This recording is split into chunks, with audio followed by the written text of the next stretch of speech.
ಬಿಟ್ಟು ಏನಾರು ಇದ್ರೆ ಕೇಳಿ. ಸಾಕಷ್ಟು ಜನ ಆರೋಪ ಮಾಡ್ತಾರೆ ಸರ್, ದೇಶದ್ರೋಹಿ ಫೋಟೋ ಆ ಥರ ಎಲ್ಲ ಹಾಕಿ ಇದು ಮಾಡಿದ್ದಾರೆ ಸರ್. ಪ್ರತಾಪ್ ಸಿಂಹ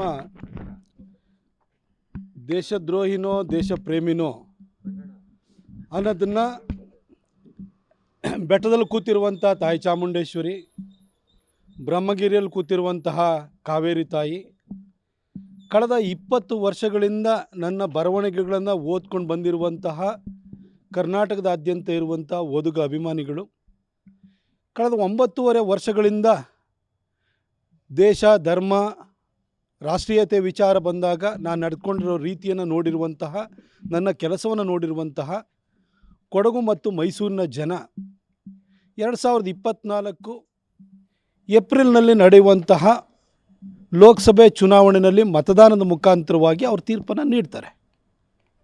ಅವರು ಅಲ್ಟಿಮೇಟಾಗಿ ತೀರ್ಪು ಕೊಡಬೇಕಾದರೂ, ಜಡ್ಜ್ ಮಾಡಬೇಕಾದರೂ ಅವರು, ನಾನು ದೇಶ ಪ್ರೇಮಿನೋ ದೇಶ ಭಕ್ತನೋ ಅನ್ನೋದನ್ನು ಅವ್ರು ತೀರ್ಮಾನ ಮಾಡ್ತಾರೆ. ಅವ್ರ ತೀರ್ಮಾನಕ್ಕೆ ನಾನು ಬಿಟ್ಟಿದ್ದೀನಿ. ಅದರ ಆಚೆಗೆ ನನಗೇನು ಹೇಳಲಿಕ್ಕಿಲ್ಲ.